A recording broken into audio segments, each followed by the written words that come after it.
these conversations that I'm having with court users at 3 o'clock in the morning or at this conference, and what I'm seeing, which is an overwhelmingly fearful and negative attitude towards the family justice system. And I can see why it's happening. And I can see why it's happening and what the family justice system is not doing consistently. And I can see what litigants in person approaching the family justice system with the view that the court system is corrupt, not trusting the court system, how they are not making it easy for themselves.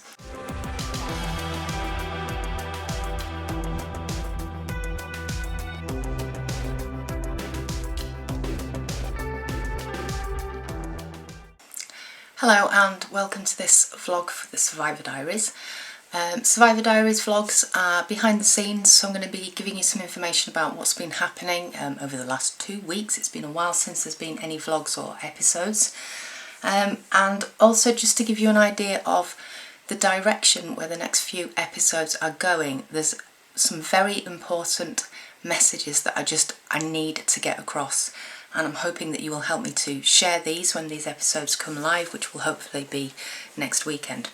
The absence of videos has been simply because I have had my own statement to write for my own proceedings, and going right back into all of the details, going back 15 years about things that have happened, which was really, really distressing going through it all again.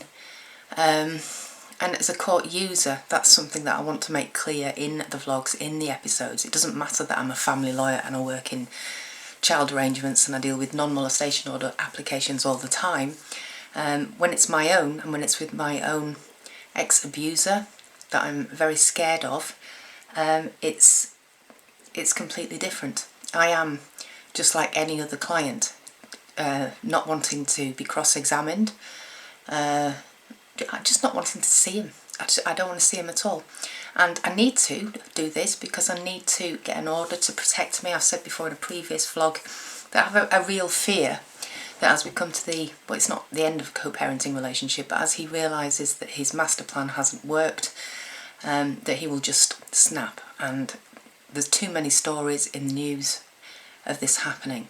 One of the intentions of the vlogs was to cover these news stories, and so I have been following them, and I've been following stories that I think are just, well, there's a trigger element, but what I am seeing is that these statistics are not made up. So there are women dying, 2 women dying at least every week, and I can see it in the news as a result of domestic abuse, and it's just not okay. Things have to happen to change it. I'm a solicitor working in the family justice system, and the family justice system is getting a lot of flack at the moment. And that's something that I'm going to cover in this vlog as I'm describing the next episodes that are going to come forward. So I've mentioned the stress of the statement. I've got my court hearing, which is a contested final hearing, imminent, and therefore that would be the whole day in court, and hopefully that's going to be the end of the matter. It is useful that I find an ability to relax and feel calm by totally absorbing myself in somebody else's case. And it may be very close to the bone, very close to home. However, because it's not my situation, I find it easier to deal with, and I can objectively approach it, which is what you need your solicitor to be doing, to objectively approaching it and understanding what's going on as people are coming out of these kind of relationships. This is great, finding calm in my work, as the Survivor Diaries channel is becoming more popular. There's ways to contact me. You can contact me through the emails that Paul will flash up on the screen. There's a Facebook group, the Survivor Diaries, and it's possible to message me from there. There's other social media groups that I'm quite active on, one in particular, and I'm speaking to a lot of mothers through there. And that's great because, as I said, it allows me to not think about my own stuff for a while, and in that sense it's a positive thing for me to do, to feel like I'm helping somebody else because I can see it more clearly, more objectively, and so I can help them to present their case or understand some piece of information that they've received as a litigant in person. Remember, these videos and vlogs at this stage, the episodes will always be free, and the vlogs are currently available as well. These are intended primarily to assist litigants in person, people with a solicitor. If you do not feel that the domestic abuse element in a relationship is being dealt with properly, sometimes it's helpful just to bounce ideas off another solicitor, and that is a lot of what is happening. So one of the really good developments that's happened, and it's about how the Survivor Diaries is going to be evolving, is I've mentioned before I practice in private children law in England and Wales, and so dealing mostly with domestic abuse in those kind of cases. I've mentioned in a previous vlog about the overlap with different kinds of family proceedings that can be happening at the same time as your Children Act proceedings, or alongside or immediately before. And some of those include care proceedings, because where there's domestic abuse, children's services, obviously their duty is to safeguard children. So something that can happen in the family court is that an allegation of domestic abuse is made, a cross allegation of domestic abuse is made, it's mudslinging, that's how it looks to the court, and then the court can start to say, well, are the children safe with either parent, and then that can bring in care proceedings. A few people have asked me about care proceedings, and although obviously I've studied it, because it's not my main area of expertise, one way that I'm now evolving the Survivor Diaries, I've got a meeting coming up within the next week with a lady who I have a lot of respect for as a family lawyer. She works predominantly in public law proceedings, and she works with legal aid, which is something else that my firm doesn't do. So I'm hoping that with her expertise and her input as and when we need it, we can then make the Survivor Diaries much more holistic, so that it's covering those areas that are outside of my specialism. I have no objection to people sending me brief details of their case, and if I can have a look and give some general pointers about the next steps, then of course I'm more than happy to do that. A lot of family solicitors are, and you can find a lot of places that will offer a free half hour, and hopefully with a good solicitor what they will do is they will have a look through where you are, set out your options, set out the potential costs, and let you go away and think about what you want to do. With the vlog, I'm giving information about how I am as well. So I've said that I'm really stressed, anxious. The closer this hearing approaches, the more anxious I'm feeling about it. It does help me to speak with other court users, and one of the great things about online and information technology is that I can be chatting with somebody at 3 o'clock in the morning, because there's always somebody not able to sleep because they're so stressed about their child arrangements proceedings, which is really sad, and I shouldn't laugh. And it's great with social media that the communication, and it's so possible to get help and support, not just from solicitors, from domestic abuse agencies, etc, etc. So in amongst my other thoughts when I'm awake at 3 o'clock in the morning, I'm thinking about, I think the reason that I sometimes can't sleep is because I have this burning need to get my message across. I've been so busy that I haven't even managed to reply to a lady that I was invited to a conference, which was in Bath on the 29th of June, and it was absolutely brilliant. And it was arranged by a charity down there called Voices, and what I like about Voices is that they are providing assistance. You know, if you want to speak to somebody else experiencing domestic abuse, if you want to find support, because a lot of women, they're finding themselves isolated coming out of a relationship, especially if they've had to go through a refuge or if they've had to flee an abusive relationship, and they're there with children in a new place and they don't know people. So Voices is connecting people, connecting survivors, and providing support. There's loads of organisations like this, and I was very pleased to be invited down there to join the group and the discussion, which was extremely productive, about the family justice system and about domestic abuse generally, how it's being regarded. And I will tell you this, it was quite funny because we were all sat in quite a large circle of people, and we went round the room introducing ourselves, and I was sat quite towards the end, and so everybody's speaking of their experience, and this happened and this happened, and I'm sorry, but there were some criticisms of the family justice system that were quite evident. Criticisms of the court system, CAFCAS, solicitors, barristers, and words like corruption being used. Now, personally, I'm just going to tell you this, if you haven't already realised this, I am a solicitor. I am part of the family justice system. And I am a part of a system that I've seen work brilliantly, right? I've seen it on the Victoria Derbyshire show. I've seen a barrister saying, oh, indirect contact never happens. Yes, it does. Yes, it does if the mechanism is used correctly. It's happened in my own case. It's happened in the majority of cases of domestic abuse where there is domestic abuse, and we demonstrate that to the court.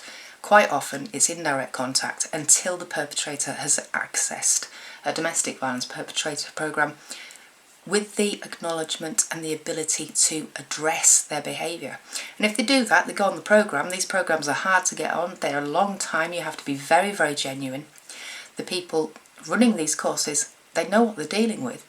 And we know, Pat Craven, we know that this is a persuader, a head worker, a liar, somebody who's highly, highly manipulative and used to being able to being completely charming. Of course, remember, that's how they got into the relationship in the first place. We were going round this circle and everybody was describing their experiences of the court system. Some very sad stories, children being removed. And it came round to me and I felt like hanging my head. I had to say, and I was the only solicitor in the room, I said, well, I'm a family lawyer. And I said this somewhat sheepishly. And what I hope I did when I was at that conference is correct, and I know that's a bit of a bold thing to say, but I do work in the law, correct some presumptions. Again, there was like, it came up again and again. I spoke to a few women who were just like, well, you don't go to the doctor if you've got child arrangements proceedings. And you know, in my other vlogs, I've given my view on that time and time again. If you need to see the doctor during child arrangements proceedings, you've got a domestic abuse situation, so you're dealing with an abuser through the child arrangements. It's stressful, it's depressing, it's draining your energy. If you're trying to escape it by drinking, taking drugs, then I'm not surprised, to be honest. Not, of course, that I can condone any illegal behaviour. But it doesn't surprise me when people come out of relationships and they're drinking too much or taking drugs. I'm a solicitor. I can tell you that obviously before I qualified and when I was with my ex-husband, plenty of drugs. And that's a part of a method of control. But we're going to come into this when we talk about the different types of abuse coming on later. What I wanted to speak about in this vlog was this conference and these conversations that I'm having with court users at 3 o'clock in the morning or at this conference, and what I'm seeing, which is an overwhelmingly fearful and negative attitude towards the family justice system. And I can see why it's happening. And I can see why it's happening and what the family justice system is not doing consistently. And I can see what litigants in person approaching the family justice system with the view that the court system is corrupt, not trusting the court system, how they are not making it easy for themselves. So 2 of the episodes that we've got coming up are, one is my message to the family justice system, and I'm not planning on holding any punches whatsoever. So if you do see this vlog and if you wish to convey any messages, please contact me through Facebook, through the video chat, Survivor Diaries email. You can find me on Twitter as well. And if you want me to, I understand that there's a lot of messages for the family court system. Rachel Williams in Wales is collecting a lot of information. The court said hashtag, a huge number of very, very disturbing stories, which I understand that Rachel Williams has taken to Downing Street, which is great, and I am so looking forward to going to her conference in September.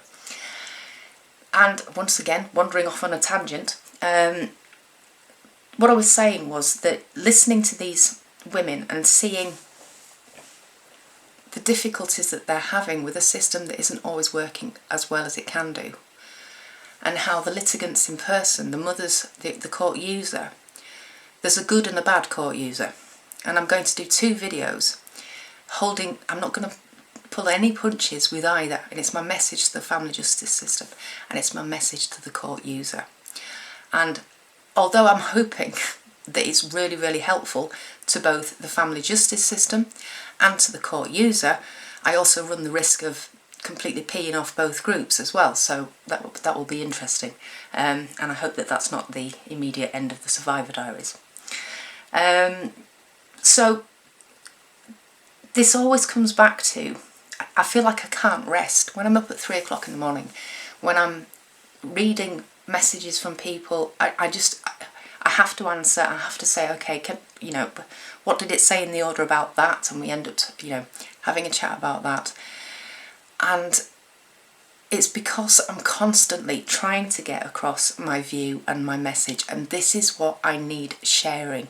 There is a mechanism in law in England and Wales that is revised from the end of 2017, and that revision of this practice direction 12J means that the court must act in a certain way if domestic abuse is alleged.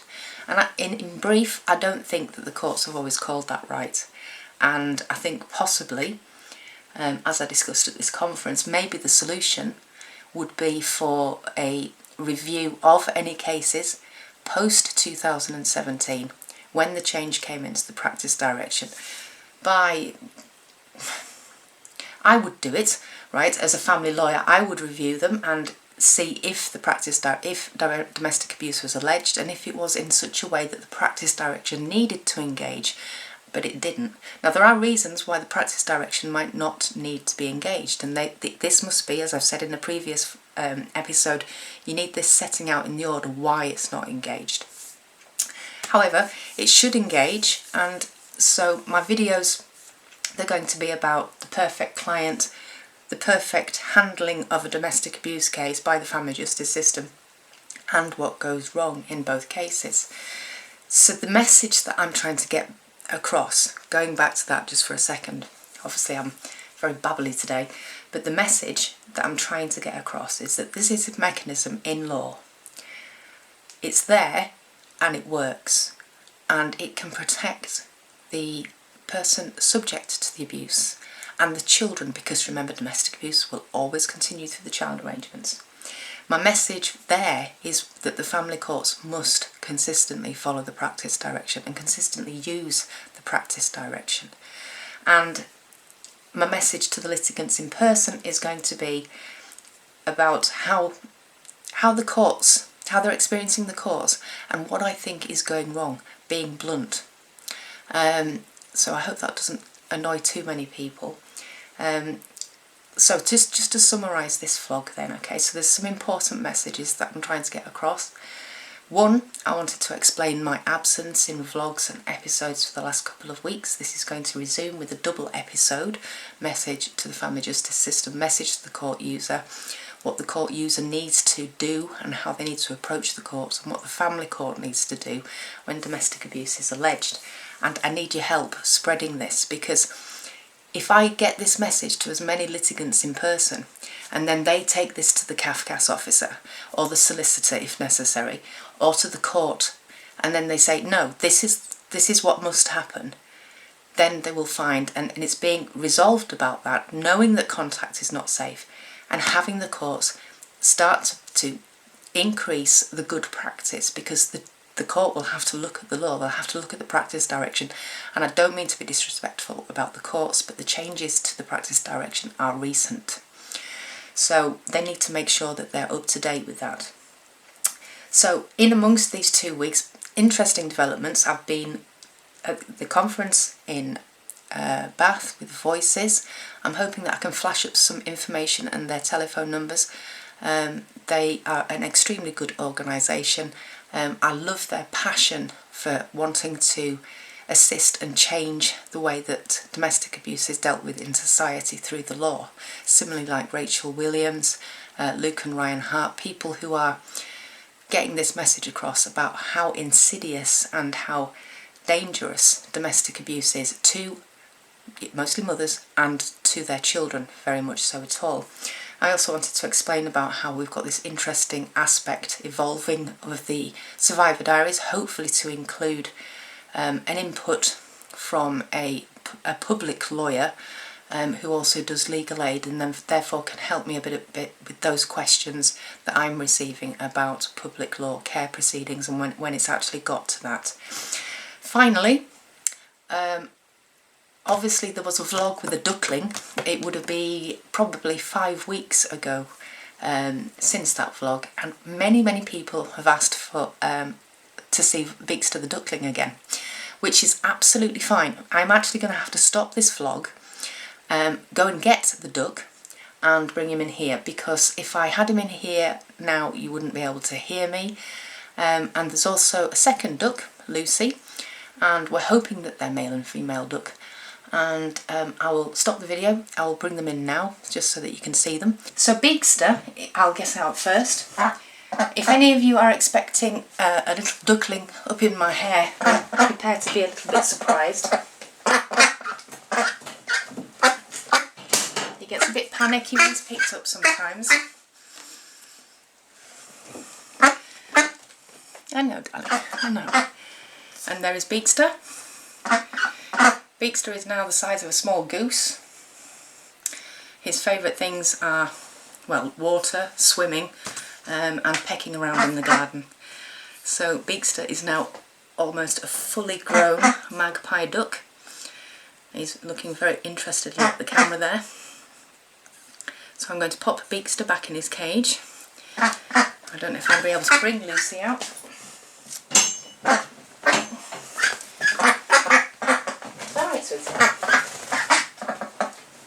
And this is Lucy. I love the way that ducks do that, and they just hang their head like that.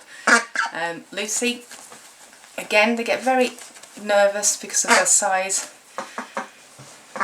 Lucy and Bigster are very good friends, and I'm hoping you can see it's a bit awkward having these ducklings in our vlog. So I'll just pop this one back. I know. It is starting to get dark, so it is their bedtime.